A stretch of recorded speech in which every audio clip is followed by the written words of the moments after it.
Di sini dikatakan laki-laki boleh jadi pemimpin hanya dua sebab. Dia punya kelebihan, punya kemampuan, dan dia bisa memberikan nafkah. Kalau dia tidak punya dua hal ini dan itu ada pada wanita, ya maka si wanita boleh jadi pemimpin. Ya. Ya, tema kita hari ini adalah perempuan dalam Islam. Sebenarnya untuk istilah ada perempuan, ada wanita. Ada beberapa pandangan sebenarnya ya, pandangan saya tidak tahu itu betul apa salah. Sebenarnya yang lebih tepat dipakai dalam istilah itu katanya wanita, bukan perempuan, karena perempuan itu lebih mengarah kepada kelamin perempuan. Jadi perempuan itu kalau dalam bahasa apa ya, Sanskerta kalau tidak salah, itu lebih mengarah ke nama dari sebuah kelamin. Jadi makanya katanya saru. Tahu saru ya? Saru itu apa ya bahasa Jawa? Saru itu kalau bahasa Indonesianya apa ya? Saru. Apa saru itu? Tahu saru kan? Iya, saru ya. Bahasa Indonesianya apa saru itu? Gak pantas gitu ya? Ya, gak pantas. Tapi sudah menjadi sebuah istilah. Dan juga ada yang menyebutkan perempuan itu sebuah nama jenis kelamin tertentu yang usianya masih muda dan remaja, kayak anak kecil dan seusia kayak sampean itu perempuan. Kalau wanita itu lebih ke usia dewasa wanita, ya. Nah, ini perdebatan, tidak tahu yang betul yang mana. Yang jelas perempuan dan wanita itu menunjuk sebuah jenis yang sama, ya, itu istilahnya. Gini. Kalau kita ke belakang, jauh ke belakang pada abad pada abad ke-6 sebelum kedatangan Islam, ya. Itu hampir semua di sebuah negara perempuan itu menjadi sebuah makhluk yang termarginalkan, yang terpinggirkan, yang direndahkan. Tidak hanya dalam pandangan Islam. Islam waktu itu belum muncul. Islam ada pada abad ke-6, sekitar tahun 600. Dan di hampir sebuah negara dan hampir di semua negara besar, waktu itu negara besar itu seperti Yunani dan Persia. Ya, itu sudah menjadi negara modern. Dan juga kalau kita lihat di Jawa, di kerajaan-kerajaan, perempuan atau wanita itu adalah sebuah makhluk yang berada pada martabat yang lebih rendah, derajatnya lebih rendah dibandingkan dengan laki-laki. Jadi kalau kita lihat seperti ini, ya, kalau kita pernah melihat film yang di India itu film India, iya, Mahabharata. Mahabharata itu kan Pandawa Lima ketika judi kan istrinya dibuat taruhan kan, iya kan, istrinya dibuat taruhan, dan itu hampir merata di semua negara. Seperti itu wanita itu bisa diperjualbelikan, ya, bisa diperjualbelikan. Kalau suaminya mati, perempuan itu bisa diwariskan. Saya punya istri, saya punya anak, ya, saya mati, istri saya bisa saya wariskan ke anak saya yang laki-laki. Artinya diwariskan itu bisa dinikahi oleh anak saya yang laki-laki. Itu nanti turun-temurun seperti itu. Ya. Bari perempuan dikubur hidup-hidup. Ya, tadi di kelompok berapa itu bagus istilahnya. Kelahiran anak perempuan itu adalah awal dari kematiannya. Seperti itu. Dulu kalau ada ibu lahir anaknya perempuan, sudah harus siap untuk mati. Ya. Sayyidina Umar itu sebelum masuk Islam, ketika istrinya melahirkan anak perempuan, langsung Umar masih berada di kejauhan dikasih kabar sama temannya, "Hei Umar, istrimu melahirkan anak perempuan." Langsung dia malu. Begitu dikatakan istrinya melahirkan perempuan, langsung pulang, anaknya yang masih umur beberapa menit itu, beberapa jam, diambil, dipendem, mati, ya, seperti itu. Dan itu merata, tidak hanya di Arab saja, ya, di Jawa juga seperti itu. Ada mitos-mitos perempuan. Kalau di Jawa itu kan ada istilah perempuan itu kan cuma M3 itu ya, masak, maca, mana. Masak itu berhias, maca itu berhias, masak itu ya, terus mana. Itu mitosnya orang Jawa. Ya, perempuan itu cuma 3 itu dok, masak, maca, dan mana. Nah, itu mitos orang Jawa. Bahkan ada lagi yang menyebutkan perempuan itu adalah surga katut, neraka nunut. Ya, Pak Wali, surga nunut, neraka katut. Artinya begini, si perempuan itu jika suaminya masuk surga, si istrinya ikut masuk surga. Tapi kalau suaminya masuk neraka, istrinya juga katut masuk neraka. Seperti itu. Ada istilah-istilah seperti itu yang mengidentifikasi bahwa perempuan itu adalah makhluk yang tidak independen, makhluk yang tergantung kepada orang lain. Ya, itu adalah sebuah kasuistik yang merata hampir di seluruh dunia. Belum lagi kalau sampai melihat ada istilah harta, tahta, wanita, ya, 3 ta itu dulu mulai dulu sampai sekarang, bahkan sampai sekarang raja itu sudah punya tahta, raja itu sudah kaya, punya harta, maka jangan heran kalau raja itu juga wanitanya tadi itu istrinya banyak, permaisurinya 1 tapi selirnya banyak. Nah Islam lahir pada sebuah kondisi yang sudah seperti itu, apalagi di dunia Arab, ya, di dunia Arab bahkan di hampir seluruh dunia masih menganut sebuah sistem yang namanya sistem patriarki, yaitu sistem sosial yang menempatkan laki-laki yang memiliki dominasi terhadap perempuan, patriarki. Kalau lawannya patriarki itu adalah matriarki, ya, sebuah sistem yang memberikan peran yang begitu besar pada perempuan. Tuh. Nah, di dunia Arab dulu ini di Al-Qur'an digambarkan sebelum kedatangan Islam, apabila dari seorang mereka diberi kabar tentang kelahiran anak perempuan, wajahnya menjadi hitam, merah padam dan dia sangat marah. Orang Arab itu begitu dikasih tahu istrinya melahirkan anak perempuan, maka dikatakan oleh Al-Qur'an, dzalla wajhuhu muswaddaw wa huwa kadhib. Wajahnya langsung memerah, malu campur marah. Ya, malu bercampur marah. Makanya tadi Sayyidina Umar itu begitu mendengar istrinya lahir anak perempuan, langsung dikubur, dipendem. Padahal masih hidup, dipendem sampai mati.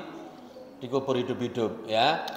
Nah, datangnya Islam abad ke-6 itu, Islam memperlakukan wanita atau perempuan dalam perlakuan yang begitu istimewa. Ini dikatakan laki-laki dan perempuan itu sama. Kalau dia seorang mukmin, dia masuk surga. Ada bedanya nggak di sini laki dan perempuan? Tidak ada bedanya.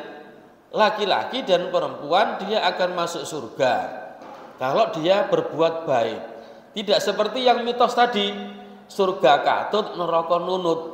Berarti kan tidak independen, ya, tidak independen perempuan. Tapi dalam Al-Qur'an dikatakan perempuan itu makhluk yang independen. Suaminya masuk surga, perempuannya belum tentu. Suaminya masuk neraka, perempuannya atau istrinya belum tentu katut ke neraka juga. Ini namanya independen. Nah, kata Al-Qur'an, siapapun dia, laki atau perempuan, kalau dia berbuat baik, man amila sholihan tadi itu, maka dia masuk surga.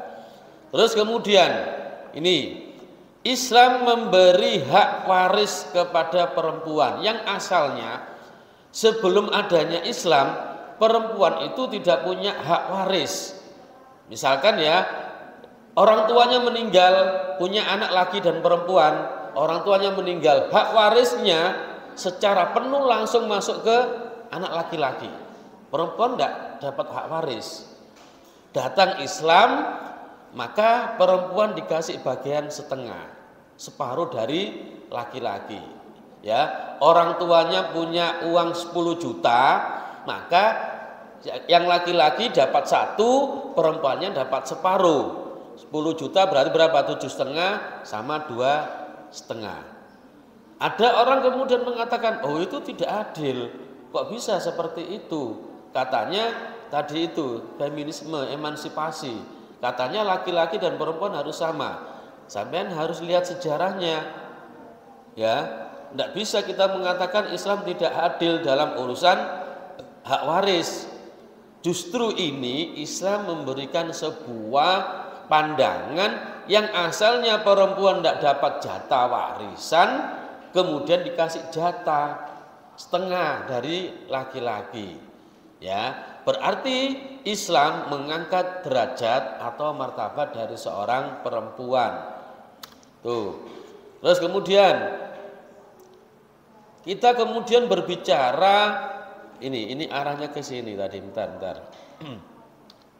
Ini ya, bentar. Ada sebuah ayat Al-Qur'an begini. Ada ayat Al-Qur'an yang sering disalahpahami oleh kita semuanya. Ayat itu tentang kepemimpinan.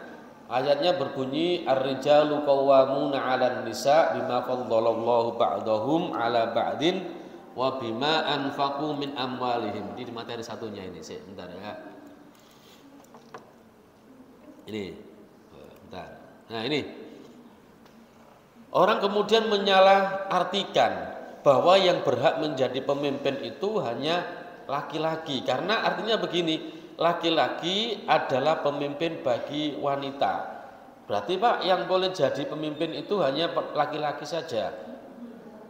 Gimana kalau menurut sampean? Bukan gitu. Maksudnya gimana berarti? Kalau bukan gitu berarti harus bagaimana? Laki-laki boleh menjadi pemimpin dikarenakan apa ini?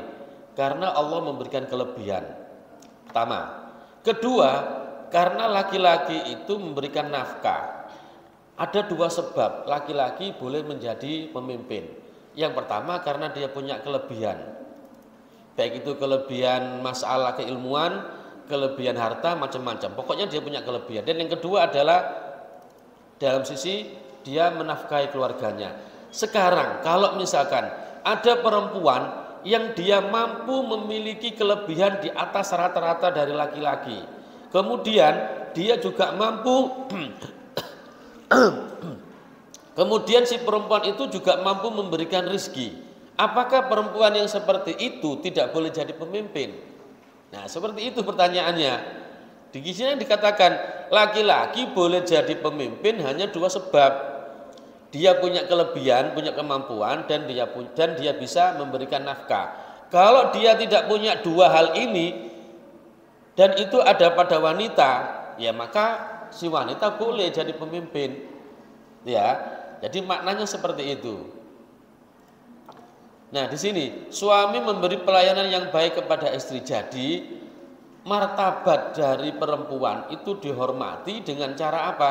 Makanya dalam Islam itu ketika seorang laki-laki menikah, maka dia wajib memberikan mahar, mas kawin pada perempuan. Itu artinya bukan dibeli loh ya, jangan salah. Kok pakai mahar ya, berarti perempuannya dibeli? Tidak. Itu adalah sebuah penghargaan dari seorang laki-laki kepada seorang perempuan. Ya, diberi penghargaan. Karena itu mas kawin atau mahar itu tidak boleh diminta lagi sama suaminya. Misal dikasih mas kawin 10 juta, setelah menikah diminta lagi, tidak boleh, kecuali kalau perempuannya ikhlas. Itu ya, kecuali kalau ikhlas. Dan itu rata-rata banyak keluarga-keluarga yang awal menikah itu ya mas kawinnya seperangkat emas misalkan, mulai kalung, gelang, cincin, terus anting-anting, harganya kalau ditaksir misalkan 20 juta. Karena awal pernikahan itu biasanya kan masih belum stabil dalam sisi ekonomi.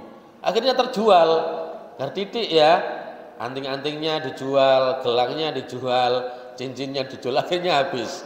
Nah, seperti itulah wanita itu hebatnya ketika dia mampu memanage keuangan keluarga.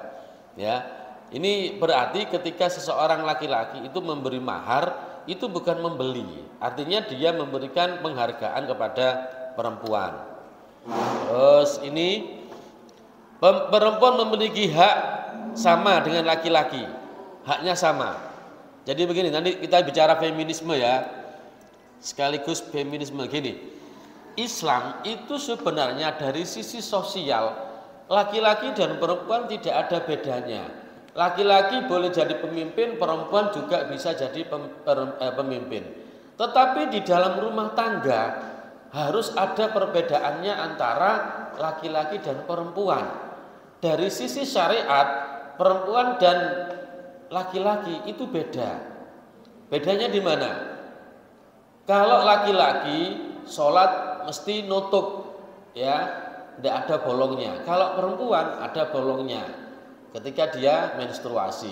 Berarti dari situ, ya, Islam sudah memandang dari sisi syariat, laki-laki dan perempuan punya perbedaan. Kedua, laki-laki dan perempuan punya perbedaan. Kalau perempuan bisa hamil, bisa punya anak, laki-laki tidak bisa, ya, maka tidak boleh disamakan. Artinya tidak boleh disamakan begini, lu enak laki-laki tidak ngurusi anak, tidak hamil, tidak melahirkan. Kalau melahirkan kan taruhan nyawa. Makanya sekarang di negara-negara barat itu banyak gerakan itu ingin tidak punya anak. Boleh menikah tapi tidak mau punya anak. Ada perjanjian. Menikah laki-laki dan perempuan, perjanjiannya tertulis kita tidak punya anak. Perjanjian seperti itu. Apa namanya itu? Apa? Child free ya. Ya. Sekarang model-model seperti itu banyak. Ada perjanjian. Boleh menikah, tapi dulu itu belum ada pernikahan. Sekarang sudah mulai ada pernikahan. Boleh menikah, tapi kita tidak boleh punya anak. Nah, dalam Islam tidak boleh. Yang niat dari pernikahan itu tujuannya adalah untuk keturunan. Kalau dalam hadis Nabi kan dikatakan tanakahu tanasalu, nikahlah kalian semua dan punyalah anak kalian semua. Karena kalau kita bayangkan ya, orang menikah kemudian tidak punya anak, akhirnya manusia ini menjadi makhluk yang langka di bumi ini. Ya, nanti akan banyak kambing, banyak sapi, banyak onta, manusianya cuma sedikit. Akhirnya manusia jadi makhluk yang langka. Dikira delok-delokan sampai sapi sampai nanti. Kebalik kan? Hari ini sapi yang kita lihat, nanti karena manusia itu tidak punya anak, langka, habis, ganti manusia yang dilihat sama sapi. Oh, langka makhluk ini, hanya tinggal beberapa gelintir. Nah, karena itulah tidak seperti itu dalam Islam. Tanakahu tanasalu, nikahlah kalian semua dan punyalah anak kalian semua. Tadi kalau gerakan child free itu ya termasuk gerakan yang tidak masuk akal. Karena kalau gerakan itu kita dukung sampai dengan gerakan yang masif dan berhasil, kita membayangkan 100 tahun lagi tidak ada manusia. Ya, kalau tidak ada manusia, nggak ada mengatur bumi, ya rusak, hancur. Kalau hancur ya kiamat seperti itu. Meskipun kiamat pasti ada. Ini terus, ini juga tadi saya katakan, dulu sebelum Islam orang menikah itu jumlahnya istrinya tidak dibatasi. Kemudian datang Islam dibatasi. Ada mengatakan itu tidak adil. Adil. Kenapa adil? Ini sampai lihat ada apa namanya itu, ada kriterianya. Fa in khiftum alla ta'dilu fawahida. Nek gak iso adil ya cukup menikah satu saja. Berat loh adil itu. Ya. Orang bicara adil mudah, tapi prakteknya adil itu susah. Karena kalau misalkan laki-laki punya 2 istri, A dan B, biasanya kecenderungannya laki-laki akan memilih ke istrinya yang paling muda. Usianya masih muda.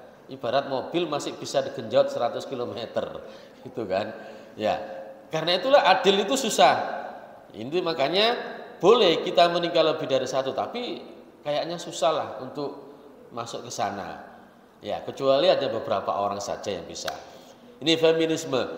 Apa sih bedanya kalau di Indonesia dulu ada namanya siapa? Ibu Raden Ajeng Kartini ya. Ibu Kartini. Itu apa namanya itu? Gerakannya Ibu Kartini itu apa namanya?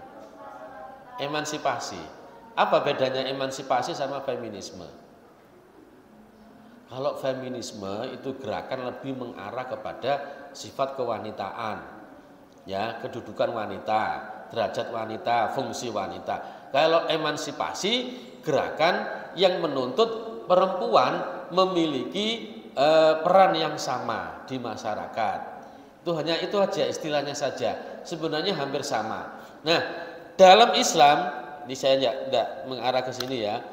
Dalam Islam ini ya, laki-laki dan perempuan punya hak dan kewajiban yang berbeda. Saya melihat perempuan itu punya kewajiban untuk melahirkan, laki-laki tidak, jelas. Perempuan dan laki-laki punya perbedaan dari kondisi fisik, biologis dan psikologis, itu beda. Ya, psikologisnya perempuan itu lebih lembut, ya, laki-laki lebih keras dari sisi psikologisnya. Makanya kadang-kadang itu perempuan itu orangnya sangat sensitif sekali, ya, sangat sensitif sekali karena saking lembutnya perasaannya. Tetapi dari ada tinjauan genetika. Genetika laki-laki itu kan XY, genetika perempuan XX. Banyak mana X sama Y-nya di situ? Banyak X-nya ya. Perempuan XX double, laki-laki XY. X itu simbol kelembutan, simbol kekuatan, Y itu simbol kelemahan. Makanya laki-laki itu sebenarnya lebih kuat perempuan. Ya, lebih kuat perempuan.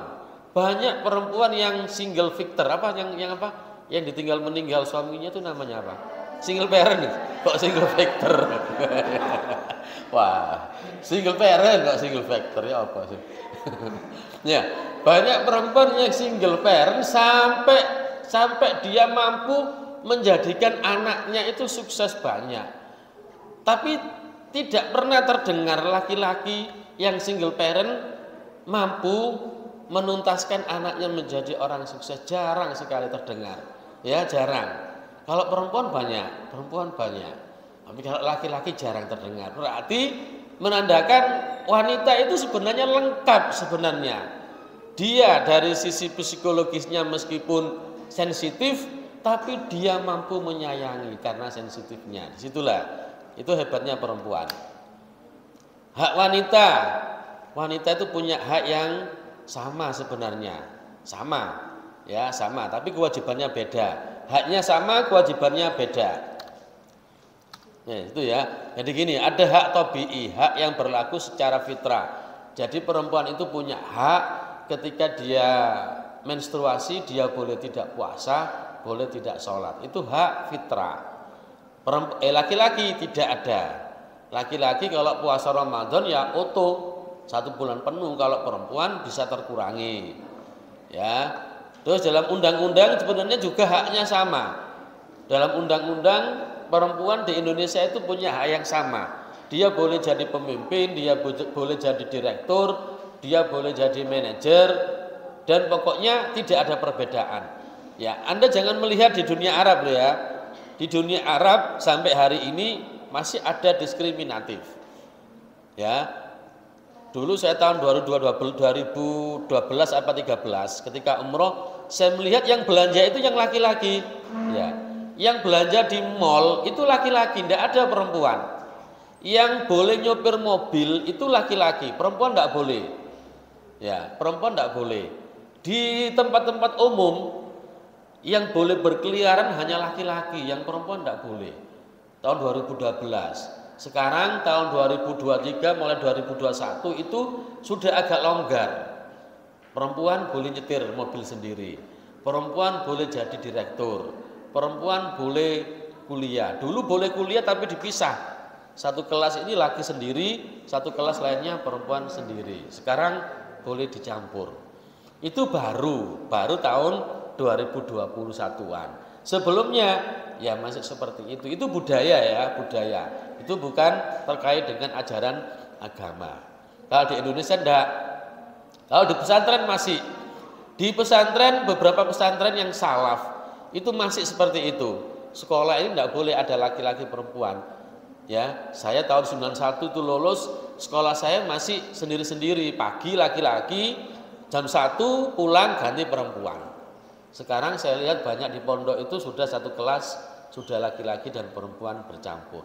Nah, itu artinya pemikirannya sudah mengalami perubahan dari sisi emansipasi atau feminisme. Ya, oke, lanjut, nanti kita membahas tentang hadis misoginis. Ya, silakan.